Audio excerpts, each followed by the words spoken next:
वर्धमान नगर में रूपसेन नाम का एक न्यायप्रिय और दयालु राजा राज्य करता था। एक दिन वीरवर नाम का एक साहसी राजपूत उसकी सेवा में आया। राजा ने पूछा, तुम्हें वेतन में क्या चाहिए? वीरवर ने उत्तर दिया, 1000 तोले सोना। राजा और दरबारियों को बड़ा आश्चर्य हुआ कि एक साधारण राजपूत को इतनी बड़ी रकम क्यों चाहिए। लेकिन वीरवर ने कहा, मेरी पत्नी, बेटा और बेटी है, जो मिलेगा उसे धर्म और दान में लगाऊंगा। राजा ने उसकी बात मान ली। रोज वीरवर 1000 तोले सोना लेकर घर जाता, आधा सोना ब्राह्मणों में दान करता, शेष में से मेहमानों और सन्यासियों की सेवा करता, फिर गरीबों को भोजन कराता और अंत में जो बचता वही अपने परिवार के साथ खाता। शाम होते ही वह ढाल तलवार लेकर राजमहल की पहरेदारी करता। एक रात राजा को मरघट से किसी के रोने की आवाज सुनाई दी। उसने वीरवर को बुलाकर कहा, जाओ पता लगाओ कि इतनी रात को कौन रो रहा है। वीरवर तुरंत पहुंचा। वहां उसने एक स्त्री को देखा जो सिर से पांव तक गहनों से लदी थी। वह कभी हंसती, कभी कूदती, फिर रोने का अभिनय करती, पर उसकी आंख से आंसू की एक बूंद भी नहीं निकल रही थी।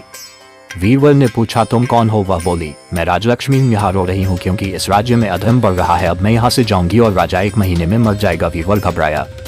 कोई उपाय है इसे टालने का? राजलक्ष्मी बोली, पूर्व दिशा में 1 योजन दूर देवी का मंदिर है। यदि तुम अपने पुत्र का शीश देवी को अर्पित कर दो तो यह विपदा टल जाएगी और राजा 100 वर्ष तक राज करेगा। वीरवर घर आया, पत्नी और बच्चों को जगाकर सब हाल सुनाया। पुत्र ने हंसकर कहा, पिताजी, मुझे शीश चढ़ाने का सौभाग्य दीजिए, ये 3 पुण्य होंगे आपका आदेश। स्वामी की सेवा और देवता को बलि, इससे बढ़कर सौभाग्य और क्या होगा? पत्नी बोली, पति का धर्म सर्वोपरि है, मैं भी तुम्हारे साथ चलूंगी। चारों मंदिर पहुंचे। वीरवर ने हाथ जोड़कर प्रार्थना की, हे देवी, मैं अपने बेटे की बलि देता हूँ, मेरे राजा की 100 वर्षों की आयु हो। इतना कहकर उसने तलवार से बेटे का सिर अलग कर दिया। बहन ने ये देखा तो स्वयं भी तलवार से अपना सिर काट लिया। माँ ने भी उसी राह का अनुसरण किया और प्राण त्याग दिए। अंत में वीरवर ने भी अपना शीश काट दिया। सुबह राजा को ये घटना पता चली। वह दौड़ता हुआ मंदिर पहुंचा और चारों को मृत देखकर फूट फूट कर रोने लगा, मेरे कारण ये सब प्राण दे बैठे, मैं ऐसा राज्य नहीं चाहता। राजा ने तलवार उठाई ही थी कि देवी प्रकट हुई और उसका हाथ पकड़ लिया। राजन, मैं तुम्हारे साहस और त्याग से प्रसन्न हूँ, जो वर मांगोगे वही मिलेगा। राजा बोला, मुझे कुछ नहीं चाहिए,